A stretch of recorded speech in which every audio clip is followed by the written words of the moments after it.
Assalamualaikum warahmatullahi wabarakatuh. Alhamdulillahirabbil alamin wassalatu wassalamu ala asrafil anbiya'i wal mursalin wa ala alihi washabbihi ajma'in, amma ba'du.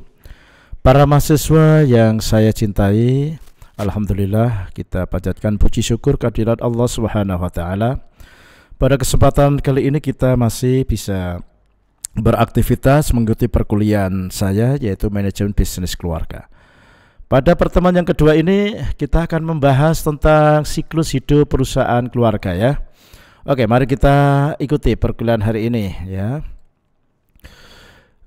Bermula dari close circle family atau yang istilahnya adalah intermediasi dari family sang pendiri.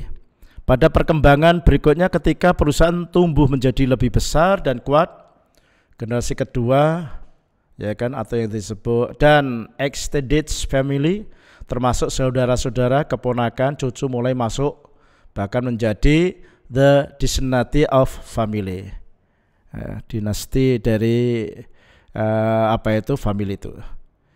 Jadi kalau perusahaan kalau sudah menjadi suatu dinasti, itu berarti pengaruh dari keluarga itu sangat kuat sekali. Orang lain hanya sebagai tambahan gitu. Demikian juga kalau politik menjadi politik dinasti, berarti kalau dulu suaminya jadi bupati, nanti kalau sudah selesai nanti istrinya jadi bupati, mungkin nanti akan berikutnya lagi. Nah ini sekarang berkembang seperti itu, dinasti politik. Tapi kalau bisnis, dinasti itu hal yang biasa. Ini adalah bisnis keluarga. Terus yang selanjutnya perusahaan keluarga itu sudah mulai survive, artinya dia sudah mulai profesional ya dalam penanganan atau dalam mengembangkan bisnisnya itu. Oke, para mahasiswa yang berbahagia, ini ada siklus perusahaan beberapa macam, yaitu dari berbagai macam ini seperti maturity itu dalam hal ini katakanlah perusahaan ini adalah sudah mengedepankan nilai-nilai profesionalisme.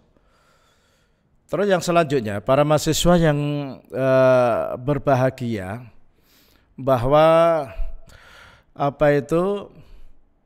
di dalam suatu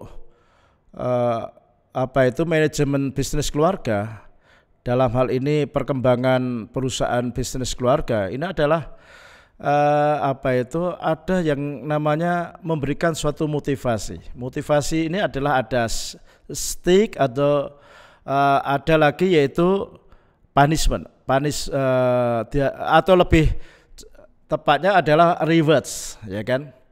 Contohnya umpama saja ada karyawan yang katakanlah dalam hal ini dia selalu aktif dan mendapatkan suatu prestasi di dalam bidangnya, lah dikasih rewards. Tapi kalau stick itu hakikatnya hukuman. Seperti contohnya seorang tentara dalam melakukan apel terlambat 5 menit, langsung dikasih hukuman.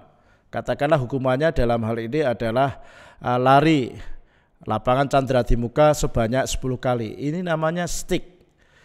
Jadi hukuman disesuaikan dengan kebutuhan seorang tentara harus kuat lari. Tapi kalau mahasiswa kok dihukum dengan push up dan sebagainya, itu adalah tidak ada relevansinya, ya kan? Maka di sini nggak ada namanya dosen menghukum seperti itu. Jadi grafiknya seperti ini ya kan? Yang pertama itu adalah mulai start berkembang terus sampai terakhir itu dates itu adalah kematian dalam suatu perusahaan, gitu ya. Anda lihat ini, ya kan, grafiknya kan seperti ini, siklusnya. Ya, gitu. Ini biasanya pertama ada generasi pertama, puncaknya ini generasi kedua biasanya. Nah, yang ketiga ini kematian ini adalah dilakukan oleh generasi ketiga, keempat dan sebagainya ya. Oke. Terus di sini para mahasiswa yang berbahagia, sekarang tadi sudah kami sampaikan pada Anda gambarannya. Apa itu yang namanya courtships, yaitu pendiri atau pemilik perusahaan mempunyai ide tetapi tidak diinformasikan, maka ide itu hanya outstrip, ya kan, atau affair saja. Artinya ide itu hanya diketahui dirinya sendiri, orang lain nggak tahu mau dikemanakan perusahaan itu. Terus yang selanjutnya adalah invensi, artinya pendiri atau pemilik perusahaan mempunyai ide yang diinformasikan dan diwujudkan dalam bisnis, maka bisnis masuk dalam tahapan infansi atau bayi, ya kan. Terus ada lagi perusahaan sangat rentan terhadap infant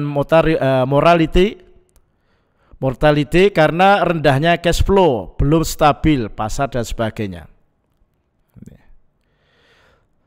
Terus berikutnya lagi ada tadi dalam siklus itu ada GoGo. Perusahaan telah mengatasi negatif cash flow, pendapatan meningkat, berkembang pesat, mencari kesempatan-kesempatan baru, atau founder traps. Pendiri tidak dapat bekerja sendiri, sistem administrasi diperlukan untuk menghindari founder trap. Adanya dewan direksi eksekutif profesional sudah mulai diajak masuk. Founder trap terjadi manakala pendiri menganggap hanya pemilik dan keluarganya lah yang dapat bekerja dengan baik. Nih, tadi ya dalam siklus tadi itu seperti grafik tadi. Konsekuensinya adalah keengganan memberikan kepercayaan terhadap profesional untuk menjalankan perusahaan. Seorang profesional kalau sudah kondisi semacam itu biasanya enggan, ya. Terus para mahasiswa yang berbahagia, Anda lihat berikutnya, yaitu ada Edolescan, yaitu perusahaan bergeser dari ciri kepemilikan tradisional, yaitu traditional ownership, ke manajemen profesional, ya. Jadi mulai dari tradisional, biasanya kalau di manage oleh keluarga itu dengan manajemen tradisional, tapi kalau siklus ini sudah bergeser pada profesional, sudah ditawarkan, maka jangan aneh, yaitu dekan di perguruan tinggi ternama UI UGM itu biasanya malah dilelang lah. Istilah Pak Jokowi itu istilahnya dilelang, artinya menuju pada profesionalisme. Kalau lelang barang biasanya kan mana harga yang tertinggi kan gitu. Tapi kalau lelang jabatan itu bukan, sebenarnya orientasinya bukan siapa yang mau memberikan uang yang setinggi-tingginya, bukan. Tapi siapa yang mau memberikan ide perusahaan tertinggi. Lah itu bukan masalah uang. Ya, ini namanya sudah masuk kepada profesionalisme gitu ya. Oke, sekarang berikutnya lagi lanjutannya tadi ya, saya loncati aja. Di sini ada prime. Pada tahap prime hingga tahap stable atau stabil, perusahaan tidak banyak menemukan hambatan lagi. Namun jika perusahaan dibiarkan tanpa kontrol, akibatnya perusahaan akan menurun lagi kinerjanya. Ini sudah mulai stabil ya. Terus ada lagi aristokrasi. Perusahaan harus melakukan organizational development seiring dengan perubahan, pertumbuhan organisasi. Struktur yang kuat akan mungkin bisnis maju dan stabil serta tidak lagi tergantung kepada pemiliknya. Sudah dilepas, ya kan? Jadi, karena sudah ditangani secara profesional, maka walaupun ini adalah bisnis keluarga, tapi keluarga memposisikan sebagai komisaris, sebagai yayasan, ya, sebagai owner. Semua direksi, manajer itu dilakukan secara profesional oleh pihak lain. Ini ada tahapan evaluasi dalam generasi ya. Ada tahapan 1, tahapan 2 dan tahapan ketiga gitu ya. Oke, para mahasiswa yang berbahagia, untuk pertemuan yang kedua ini adalah cukup.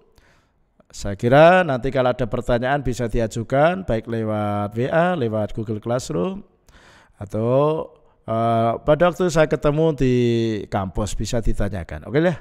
Terima kasih, sampai jumpa lagi dengan acara dan gelombang yang sama. Sekali merdeka tetap merdeka. Sampai jumpa lagi. Wassalamualaikum warahmatullahi wabarakatuh.